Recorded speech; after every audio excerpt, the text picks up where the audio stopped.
बेलागंज में आप पूर्व प्रत्याशी भी रह चुके हैं, तो आने वाले आगामी चुनाव 2025 का क्या प्रत्याशी आप दिखने वाले हैं कि नहीं बेलागंज में? और आज ही के दिन हम लोगों ने वक्फ संशोधन बिल कानून का भी विरोध किया। पढ़ाई की मुद्दा उठाता है, जब युवा स्वास्थ्य का मुद्दा उठाता है, तब ये हिंदू मुस्लिम का मुद्दा लेकर के आते हैं। अभी हम गया जिला के सिरघाटी विधानसभा के क्षेत्र में, आज यहाँ प्रशांत किशोर का इफ्तार पार्टी का आयोजन था। हमारे साथ जामिन और हसन जी हैं और बेलागंज उपचुनाव के AIMIM पार्टी के उम्मीदवार भी थे। बेलागंज देखा जाए तो सुर्खियों में बना हुआ था, बिहार में 4 विधानसभा में सबसे हॉट सीट माना जा रहा था और इसमें उम्मीदवार भी थे। तो चलिए इनसे बात करेंगे कि क्या कुछ देख रहे हैं पिछले चुनाव को लेकर के, अगले चुनाव के बारे में। सबसे पहले स्वागत है सर। बहुत बहुत धन्यवाद आपका, आपके चैनल का बहुत बहुत धन्यवाद।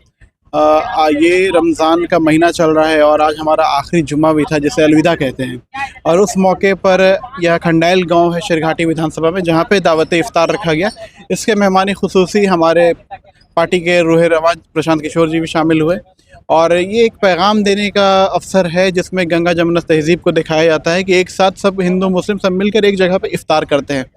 और आज ही के दिन हम लोगों ने वक्फ संशोधन बिल कानून का भी विरोध किया। इसलिए किया, all India personal law board ने ऐलान किया था कि कल आप जब नमाज़ पढ़ने जाए तो बाजू पे कालिया पट्टी बांध करके जाएं, ताकि ये एहतजाज, ये गूंगी बहरी सरकार को ये मैसेज दिया जा सके कि आप होश में आ जाइए। ये जो कानून लाने का काम कर रहे हैं, काला कानून लाने का काम कर रहे हैं, वो हमें बिल्कुल बर्दाश्त नहीं है। और अब इस सदन में लड़ाई चल रही है, अब सड़कों पे लड़ाई शुरू हो चुकी है और ये लड़ाई तब तक लड़ी जाएगी जब तक ये काला कानून वापस नहीं लिया जाएगा।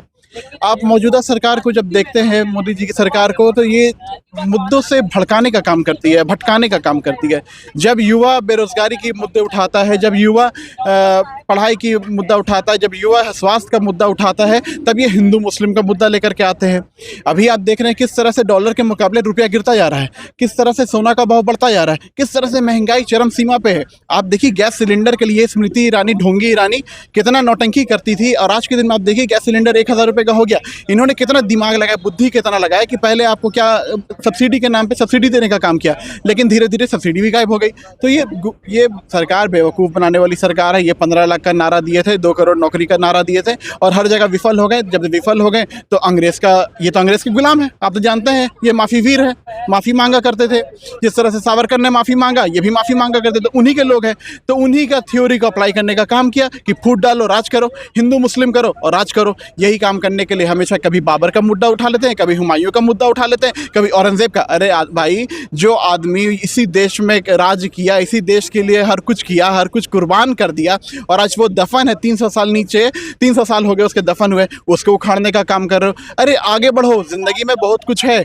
युवा बेरोजगार है, युवा रोड पर सड़क पे घूम रहा है, युवा के पास नौकरी नहीं है, युवा के पास पैसा नहीं है, उससे दिमाग भटकाने के लिए औरंगजेब को लेकर आ रहे हो। इससे आगे निकलो, इससे आगे निकलने की जरूरत है, क्योंकि अब हिंदुस्तान है, ये 1947 में आज़ाद हो चुका है। अब युवाओं को पीछे जाने की ज़रूरत नहीं है और लोगों को भटकाने की ज़रूरत नहीं है। हम मुसलमान हैं, बाई चॉइस मुसलमान हैं, और हमने हिंदुस्तान को बाई चॉइस चुना है।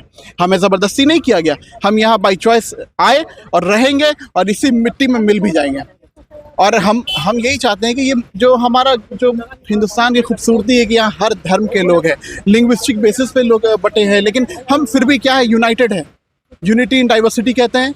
तो ये कब दिखेगा? ये तभी दिखेगा जब सरकार युवाओं के लिए काम करेगी। ये जब सरकार बूढ़े जो आज ओल्ड एज होम में हैं, जो घर से बाहर हैं, जो घर में मतलब जिनके नौकरी नहीं है, महिलाएं जो हैं घर में जिनके पास पैसा नहीं है, और जितने भी लोग हैं जहां पैसे की कमी है, बहुत सारे हमारे गरीब परिवार हैं, डाउन ट्रोडन लोग हैं, जो जिनके पास नहीं है समाधान, उनके लिए काम करने की ज़रूरत है। आपको सब्सिडी का बात किया हमने, सब्सिडी ख़त्म हो चुकी है। आज आप जानते हैं कि आप भी गैस खरीद रहे होंगे, 1000 रुपये दे रहे होंगे, लेकिन इस तरह से बेवकूफ़ बनाने का काम करती है सरकार। और इस सरकार को इस तरह का कानून लाती है वक्फ संशोधन बिल, ताकि लोग भटके और हिंदू मुस्लिम हो और उनको फ़ायदा हो। तो अब युवाओं को और इस देश के सभी लोगों को ये समझना चाहिए और इस सरकार को पुरजोर जवाब देना चाहिए। और ये जवाब, जमहूरी मुल्क है, जमहूरी मतलब डेमोक्रेसी है। डेमोक्रेसी में आप जवाब दे सकते हैं तो वोट के दम पे दे सके। तो आने वाले चुनाव में वोट के दम पे अपनी ताकत दिखाइए और इस सरकार को जवाब दे करके दिखाइए कि हम आपके झांसे में नहीं आने वाले हैं। अब सरकार वही होगी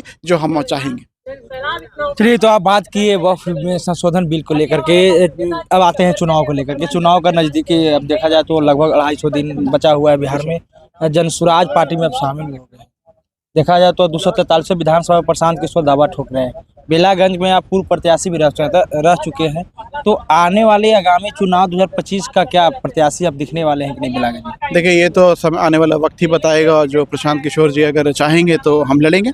बाकी ये देखिए, एक तरह से जो जन स्वराज पार्टी है, ये एक नया विकल्प है। आप जानते हैं कि इस देश में विचारधारा की लड़ाई चल रही है। एक तरफ जहां गोडसे को, सावरकर को मानने वाले लोग हैं, तो अगर गोडसे से लड़ाई लड़नी है तो हमें गांधी को पुनर्जीवित करना होगा। और गांधी की लड़ाई तभी हम लड़ सकते हैं जब जनसुराज जिस मुहिम के तहत उभरा है, गांधी की आइडियोलॉजी को लेकर के उभरा है, अंबेडकर की आइडियोलॉजी को लेकर के उभरा है, और ये देश सत्य और अहिंसा का देश है। अगर इस देश में सत्य और अहिंसा रहेगी तभी ये देश तरक्की करेगा, और हम लोग गांधी की आइडियोलॉजी को लेकर आगे बढ़ रहे हैं। और इस चुनाव में आप देखिएगा कि युवा किस तरह से हमारा साथ देगा, और पूरा चुनाव और पूरा बिहार बदलाव की दिशा में है, और एक नया बिहार देने का काम करेगा ये आने वाला चुनाव। ये तो हमारे साथ जामिन जी थे, और बाकी क्या कुछ बोले वक्फ संशोधन बिल को लेकर के और तमाम मुद्दे को लेकर के, कि मोदी जी मुद्दा से हमेशा भटकाने के काम करते हैं और चुनाव लड़ने के प्रयास करते हैं। बाकी इनको बातें पर आप कितना अमल करते हैं, कमेंट बॉक्स में प्रतिक्रिया जरूर दीजिएगा। मिलते हैं नेक्स्ट वीडियो में, धन्यवाद।